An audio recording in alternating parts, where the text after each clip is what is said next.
momento da GGLAS, muitas dessas questões farão parte do escopo dessa outra resolução, certamente.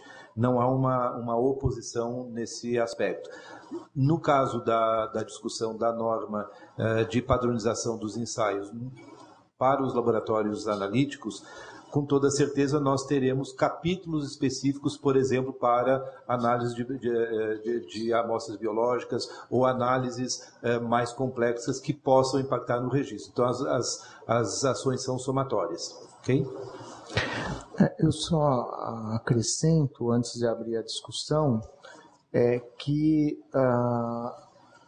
acho que os diretores, o Jaime também já percebeu isso, existem muitos recursos que tramitam na diretoria colegiada que tratam justamente de divergências na interpretação dos requisitos dessas validações, né? E o esforço que foi feito pela equipe que trabalhou na proposta foi justamente de colocar de maneira detalhada para as análises bioanalíticas separadas daquilo que que se refere a processo de validação de testes que não envolvem fluidos ou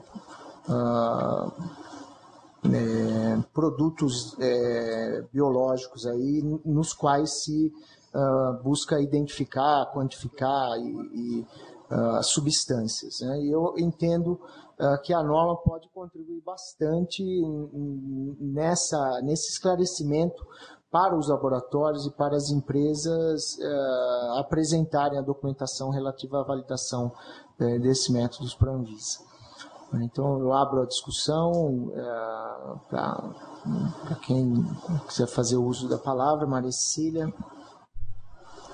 Estão certos de que nós estamos cuidando com muito zelo da integração e da criação de consensos entre a área de medicamentos e de laboratórios. Voto favoravelmente à resolução.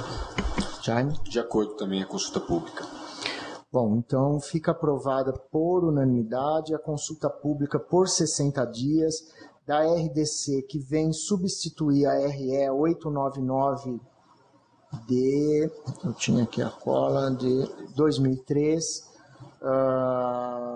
conforme apresentado e o texto submetido aos senhores. Me permite um minuto?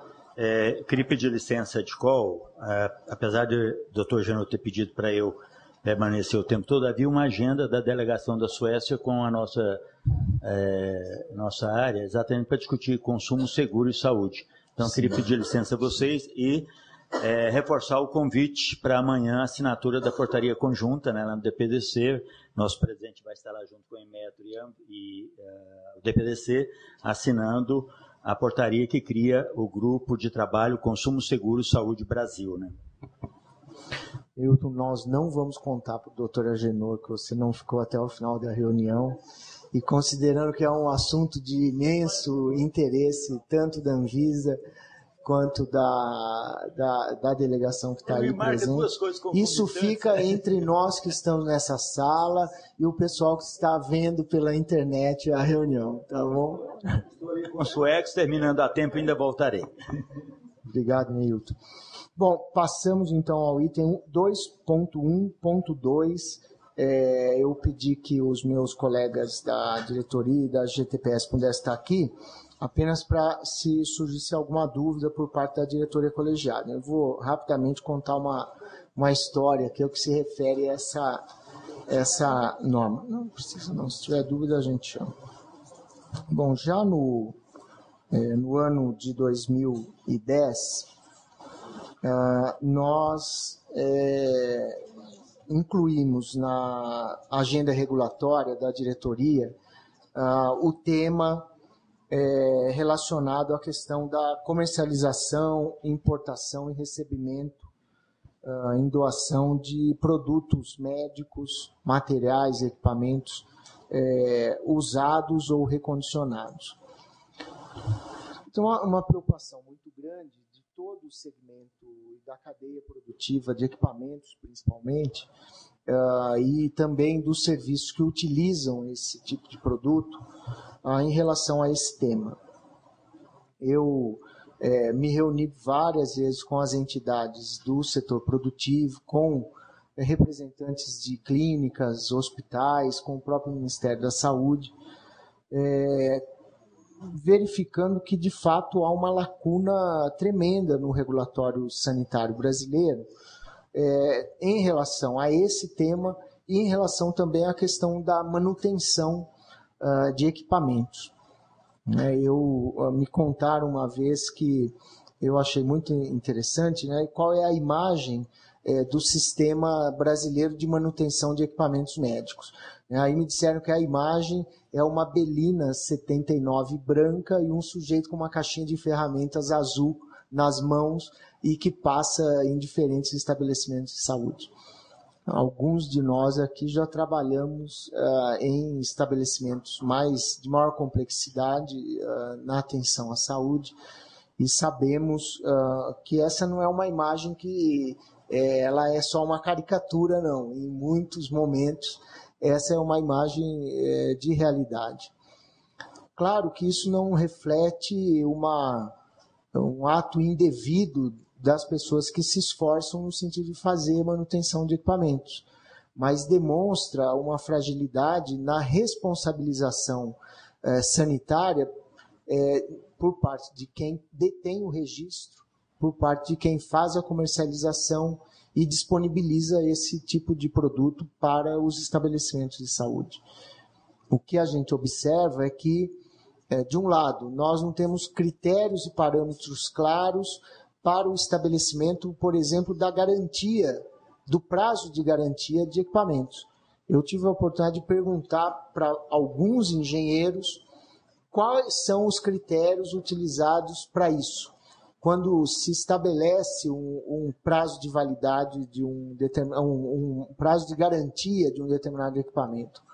Eu recebi as mais diversas respostas. As pessoas que acompanharam um pouco essa conversa comigo viram que algumas vezes nós não sabemos. Bom, e aí então tem uma questão de manutenção, de responsabilidade em relação ao equipamento que está em uso. De um outro lado, a gente vive um grande problema em relação à circulação de equipamentos, principalmente, que são usados, que são transferidos de uma clínica para outra clínica, de um hospital para um outro hospital, um equipamento, e não são equipamentos simples, às vezes são equipamentos de ressonância magnética, são equipamentos de tomografia, são máquinas de hemodiálise, são aparelhos de raio-x, que circulam de um estabelecimento de saúde para o outro, sem que nós tenhamos condições de rastrear a responsabilidade sobre a segurança e sobre a eficácia do resultado do uso para diagnóstico ou para uma terapia. E também há um outro problema que vem acontecendo no Brasil ao longo dos últimos anos. Tem sido comum e até certo ponto frequente que instituições estrangeiras façam doações de equipamentos e materiais usados para instituições brasileiras. E a regra em relação a esse fato é que chegam containers carregados de materiais, tanto materiais quanto equipamentos, materiais estéreis vencidos, materiais que não têm registro na Anvisa, materiais que nós não sabemos muitas vezes a origem, e equipamentos que já estão, se não danificados, em desuso, ou por uma desatualização da tecnologia, ou por algum problema de desinteresse de uso. Por vezes, esses equipamentos materiais chegam aqui parecendo mais que essas doações significam maneiras de deslocar desses países para o Brasil algo que é indigesto do ponto de vista do resíduo sólido no outro país. Agora, de um outro lado, também há situações em que é possível que sejam doados equipamentos em condições de uso, que sejam doados materiais em condições de uso. A grande questão é como se estabelecem essas condições de uso, tanto para que a gente possa, de alguma maneira, encontrar um caminho para essas doações, para que elas sejam úteis de alguma forma, tanto para essa circulação de produtos no Brasil, muitas vezes importados de maneira regular, mas que se deslocam de um hospital mais capaz de substituir a sua tecnologia para um outro que acaba adquirindo uma tecnologia já usada. A proposição inicial, e até o processo foi aberto assim, eu estava olhando aqui a capa do processo, né? Porque o texto inicial da RDC, a ementa, era: proíbe em todo o território nacional a comercialização, importação, recebimento e doação. Quando a GTPS me apresentou esse primeiro texto, eu disse, não dá. Isso veio, inclusive, para uma reunião de diretoria colegiada já no ano passado, e, de qualquer forma, isso retornou à GTPS, houve todo um esforço. E o texto que está sendo proposto hoje, para ir à consulta pública, a ementa é a seguinte: dispõe sobre os equipamentos sob regime de vigilância sanitária usados, recondicionados, alugados ou incomodados.